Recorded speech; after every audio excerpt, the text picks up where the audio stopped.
Hello friends, ನಮಸ್ಕಾರ. ಮನಿ mind YouTube ಚಾನಲ್ಗೆ ಸ್ವಾಗತ. ಇವತ್ತು ನಾವು ಸ್ಟಾಕ್ ಮಾರ್ಕೆಟ್ನ ವೀಕ್ಲಿ ಅನಾಲಿಸಿಸ್ ನೋಡೋಣ. ಈ ಚಾನಲಲ್ಲಿ ನಾನು ಸ್ಟಾಕ್ ಮಾರ್ಕೆಟ್ ಬಗ್ಗೆ daily update, weekly update and monthly update ಕೊಡ್ತಾ ಇರ್ತೀನಿ. ಅದ್ರ ಜೊತೆಗೆ ಮಾರ್ಕೆಟ್ ಬಗ್ಗೆ ನಾ ಮಾಡುವಂಥ ಟ್ರೇಡಿಂಗ್ ಸ್ಟ್ರಾಟಜಿ ಬಗ್ಗೆ ಅಪ್ಲೋಡ್ ಮಾಡ್ತಾ ಇರ್ತೀನಿ. So please subscribe to my channel. This video is only for educational purpose, not related to any advisory. Please do your own analysis before investing.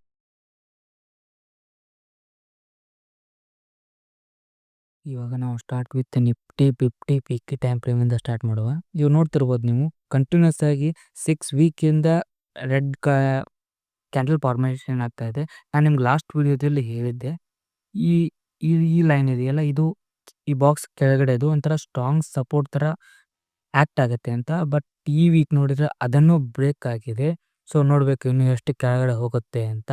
Almost ಆಗಲೇ ಕೆಳಗಿದೆ, ಬಟ್ ನೋಡಬೇಕು ಇನ್ನು ಎಷ್ಟು ಕೆಳಗಡೆ ಹೋಗುತ್ತೆ ಅಂತ. ಇನ್ನು ಡೈಲಿ ಟೈಮ್ ಫ್ರೇಮಲ್ಲಿ ನೋಡಬೇಕಂದ್ರೆ still continue lower low, lower high, lower low, lower high continue ಆಗಿ ಫಾರ್ಮೇಷನ್ ಆಗ್ತಾ ಇದೆ. ನಿಮ್ಗೆ ಗೊತ್ತಿರ್ಬೋದು, ಒಂದು ಸ್ವಲ್ಪ ನೀವು ಬೇಸಿಕ್ ಕ್ಯಾಂಡಲ್ ಶೀಟ್ ರೀಡ್ ಮಾಡೋಕೆ ಬಂದಿದ್ರೆ ಗೊತ್ತಾಗುತ್ತೆ ಅದು. ಸೊ ನೀವು ನೋಡ್ಬೋದು ಇಲ್ಲಿ ಕಂಟಿನ್ಯೂಸ್ ಆಗಿ ರೆಡ್ ಕ್ಯಾಂಡಲ್, ಮತ್ತೆ ಲಾಸ್ಟ್ ಒಂದು ಕ್ಯಾಂಡಲು ತುಂಬ ಸ್ಟ್ರಾಂಗ್ ಬೇರಿಶ್ ಕ್ಯಾಂಡಲೇ ಫಾರ್ಮೇಷನ್ ಆಗಿದೆ. ನೆಕ್ಸ್ಟ್ ಕ್ಯಾಂಡಲ್ ಯಾವ ಥರ ಫಾರ್ಮೇಷನ್ ಆಗುತ್ತೆ ನೋಡ್ಬೇಕು ನಾವು. ಅದನ್ನು ಬಿಟ್ಟರೆ ಡೈಲಿ MACDನೂ ಬೇರಿಶಾಗಿ ಕಾಣಿಸ್ತಾ ಇದೆ. ಬಟ್ ವೀಕ್ಲಿ ನೋಡಿದರೆ ಆಲ್ಮೋಸ್ಟ್ ಬೇರಿಶ್ ಸ್ಟಾರ್ಟ್ ಆಗಿದೆ ಇವಾಗ. ಅದು ಕಂಟಿನ್ಯೂಸ್ ಆಗಿ ಇನ್ನೂ ಸ್ವಲ್ಪ ಸೈಡ್ ವೇ ಅಥವಾ ಡೌನ್ ಮೂಮೆಂಟ್ ಆಗೋ ಚಾನ್ಸ್ ತುಂಬ ಕಾಣಿಸ್ತಾ ಇದೆ ನಿಫ್ಟಿ 50ಯಲ್ಲಿ. ಇನ್ನು ಬ್ಯಾಂಕ್ ನಿಫ್ಟಿ ಚಾರ್ಟ್ ಬಂದರೆ ಇಲ್ಲಿ ನೋಡ್ಬೋದು ಸೇಮ್ ಸಿನಾರಿಯೋ. ಕಂಟಿನ್ಯೂಸ್ ಆಗಿ 6 ವೀಕಿಂದ down market, back to back red candle, ಅದು with big body red candle formation ಆಗ್ತಾ ಇದೆ. ವೀಕ್ಲಿ ಟೈಮ್ ಫ್ರೇಮಲ್ಲಿ ಇದನ್ನು ನೋಡ್ತಾ ಇರೋದು ನಾವು. ಸೊ ನಿಯರ್ ಬೈ ಯಾವುದೇ ಥರ ಸಪೋರ್ಟ್ ಇಲ್ಲ. ಸಪೋರ್ಟ್ ನೆಕ್ಸ್ಟ್ ಇರೋದು ನಾನು ಕಾಣ್ತಾ ಇರೋದು ಇದೆ. ನಮಗೆ ನೆಕ್ಸ್ಟ್ ಕಾಣ್ತಾ ಇರೋದು 53,900 ಆರ್ 54,000 ರೌಂಡ್ ಅಪ್ಪಲ್ಲಿ ಜಾಸ್ತಿ ಸೈಕಾಲಜಿಕಲ್ ವರ್ಕ್ ಆಗುತ್ತೆ. ಸೊ 54,000 ಕಾಣಿಸ್ತಾ ಇದೆ. ಇನ್ನು ಡೈಲಿ ಟೈಮ್ ಫ್ರೇಮಲ್ಲಿ ನೋಡೋದಾದರೆ ಡೈಲಿ ಲಾಸ್ಟ್ ಕ್ಯಾಂಡಲ್ಲು ಅದನ್ನ ಬಿಟ್ಟರೆ ಏನು ಅಷ್ಟೊಂದು ವಿಶೇಷ ಇಲ್ಲ. ಲಾಸ್ಟ್ ಕ್ಯಾಂಡಲ್ ನೋಡ್ಬೋದು ನೀವು, ಆಲ್ಮೋಸ್ಟ್ ಬುಲ್ಲಿಶ್ ಎನ್ಗಲ್ ಕ್ಯಾಂಡಲ್ ಥರ ಕಾಣ್ತದೆ. ಅಂದರೆ ಹಿಂದಿನ ಕ್ಯಾಂಡಲ್ನ ಈ ಕ್ಯಾಂಡಲ್ಲು ಕಂಪ್ಲೀಟಾಗಿ ಬಾಡಿಲಿ ಕವರ್ ಆಗಿದೆ. ನಾಟ್ ಎಕ್ಸಾಕ್ಟ್ಲಿ, ಬಟ್ ಮಾರ್ಕೆಟಲ್ಲಿ ಇದೇ ಥರ ವರ್ಕ್ ಆಗುತ್ತೆ. ಬಟ್ ಆಲ್ಮೋಸ್ಟ್ ಕವರ್ ಆಗಿದೆ ನೋಡ್ಬೋದು. ಅಂದರೆ ಇನ್ನೂ ಯಾವುದೇ ಥರದ ಅಪ್ಪು ಸೈನ್ ಕಾಣ್ತಾ ಇಲ್ಲ. ಮೇ ಬಿ ಸೈಡ್ ವೇ ಹೋಗ್ಬೋದು ಅಥವಾ ಇನ್ನೂ ಸ್ವಲ್ಪ ಕೆಳಗಡೆ ಬರ್ಬೋದು. ಕಂಟಿನ್ಯೂಸ್ ಮಾರ್ಕೆಟ್ ಡೌನ್ ಆಗೋಕ್ಕೆ ರೀಸನ್ ನೀವೆಲ್ಲ ನ್ಯೂಸಲ್ಲೂ ನೋಡಿರ್ತೀರ.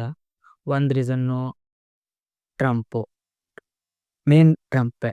ಯಾವುದು ಅವನು ಮಾಡುವಂಥ ಸಡನ್ ಅನೌನ್ಸ್ಮೆಂಟು, ತಾರಿಫ್ ಹೈಕು, ಏನೇನೋ ಅನೌನ್ಸ್ಮೆಂಟ್ ಮಾಡ್ತಾ ಇದ್ದಾನೆ. ಸೊ ಅದೇ ಮೇನ್ ರೀಸನ್ನು ಎಲ್ಲ ಗ್ಲೋಬಲ್ ಎಫೆಕ್ಟ್ ಆಗ್ತಾ ಇರೋದು. ಆ ಒಂದು ರೀಸನ್ನಿಂದ ಟ್ಯಾರಿಫ್ ಹೈಕ್ ಆಗಿರೋದ್ರಿಂದ ಮಾರ್ಕೆಟ್ ನೆಗೆಟಿವ್ ಆಗಿ ರಿಯಾಕ್ಟ್ ಆಗ್ತಾ ಇದೆ. ನೋಡಬೇಕು ಇದು ಇನ್ನೂ ಎಷ್ಟು ದಿವಸ ಏನೇನು ಅನೌನ್ಸ್ಮೆಂಟ್ ಆಗುತ್ತೋ ಅಂತ. ಬಟ್ ಆಲ್ರೆಡಿ ಮಾರ್ಕೆಟು ಅದಕ್ಕೆ ರಿಯಾಕ್ಟ್ ಆಗಿದೆ, ಕರೆಕ್ಟ್ ಆಗಿದೆ. ಸೊ ಇನ್ನೂ ಏನು ಜಾಸ್ತಿ ಕೆಳಗೆ ಹೋಗಲ್ಲ ಅಂತ ಅನ್ಕೊಂಡಿರ್ತೀವಿ. ಬಟ್ ಹೇಳೋಕ್ಕಾಗಲ್ಲ, ಸಡನ್ ಏನಾದರೂ ಮತ್ತೆ ಸ್ಪೆಷಲ್ ಅನೌನ್ಸ್ಮೆಂಟ್ ಬಂದ್ವಾ ಹೇಳೋಕ್ಕಾಗಲ್ಲ. ಸೊ ಕೇರ್ಫುಲ್ಲಾಗಿ ಇನ್ವೆಸ್ಟ್ ಮಾಡಿ. ಇನ್ನೊಂದು ರೀಸನ್ನು ಯಾಕೆ ಇಂಡಿಯನ್ ಮಾರ್ಕೆಟ್ ಡೌನ್ ಆಗ್ತಾ ಇದೆ, ಅದಕ್ಕೆ ರೀಸನ್ ಅಂದರೆ ನೀವು ನೋಡ್ತಿರ್ಬೋದು ಕಂಟಿನ್ಯೂಸ್ ಆಗಿ FII ಸೆಲ್ಲಿಂಗ್ ಮಾಡಿದ್ದಾರೆ. ನಿಮ್ಗೆ ತೋರಿಸ್ತೀನಿ ಸ್ಲೈಡಲ್ಲಿ ನೋಡಿ, ಕಂಟಿನ್ಯೂಸ್ ಮಾರ್ಕೆಟಲ್ಲಿ ಸೆಲ್ ಮಾಡಿದ್ದಾರೆ. ಸೊ ಹಾಗಾಗಿ ಮಾರ್ಕೆಟ್ ಡೌನ್ ಆಗ್ತಾ ಇದೆ. Market up move down move almost ನಾನು ಅಬ್ಸರ್ವ್ ಮಾಡಿದ್ದಕ್ಕೆ ಡಿಸೈಡ್ ಮಾಡೋದು FII ಅಂತಾನೆ.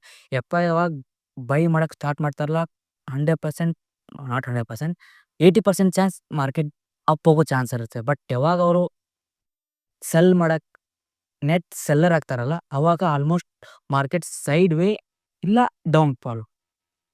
FII ಸೆಲ್ ಮಾಡಿ ಮಾರ್ಕೆಟ್ ಅಪ್ ಮೂವ್ ಹೋಗೋದು ನಾನು ನೋಡೋದು ತುಂಬ ರೇರು. ಬಟ್ FII ಯಾವಾಗ ಬೈ ಮಾಡೋಕ್ಕೆ ಸ್ಟಾರ್ಟ್ ಮಾಡ್ತಾರಲ್ಲ, ಅವಾಗೇ ಮಾರ್ಕೆಟ್ ರಿಕವರ್ ಆಗೋಕ್ಕೆ ಸ್ಟಾರ್ಟ್ ಆಗುತ್ತೆ. ಆಲ್ಮೋಸ್ಟ್ ಇವಾಗೆಲ್ಲ ಒಂಥರ ಬಾಟಮ್ ಅಪ್ ಅಂತ ಹೇಳೋಕ್ಕಾಗಲ್ಲ, ಬಾಟಮ್ ಅಪ್ ಲೆವೆಲ್ಗೆ ಬಂದಿದೆ. ನೋಡೋಣ ಇನ್ನೂ ಎಷ್ಟು ಕೆಳಗೆ ಹೋಗ್ಬೋದು ಅಂತ. ನಿಮಗೇನಾದರೂ ವಿಡಿಯೋ ಇಷ್ಟ ಆಗಿದ್ದರೆ ಲೈಕ್ ಮಾಡಿ. ಇದೇ ಥರ ನನ್ನ ನೆಕ್ಸ್ಟ್ ವಿಡಿಯೋಗಾಗಿ ಚಾನಲ್‌ನ ಸಬ್ಸ್ಕ್ರೈಬ್ ಮಾಡಿ, ಬೆಲ್ ಐಕಾನ್ನ ಪ್ರೆಸ್ ಮಾಡಿ. ಸೊ ನಾನು ನೆಕ್ಸ್ಟ್ ವಿಡಿಯೋ ಅಪ್ಲೋಡ್ ಮಾಡಿದಾಗ ನಿಮಗೆ ನೋಟಿಫಿಕೇಷನ್ ಬರುತ್ತೆ. ಹಾಗೆ ನಿಮಗೇನಾದರೂ ಡೌಟ್ ಇದ್ದರೆ ಜಸ್ಟ್ ಕಮೆಂಟ್ ಬಾಕ್ಸಲ್ಲಿ ತಿಳಿಸಿ, ಅಥವಾ ನನ್ನ insta ID money mind insta ಐಡಿಗೆ DM ಮಾಡಿ. ಸೊ ನಾನು ಅದ್ರ ಬಗ್ಗೆ ವಿಡಿಯೋ ಮಾಡಿ ಅಪ್ಲೋಡ್ ಮಾಡ್ತೀನಿ. Thank you.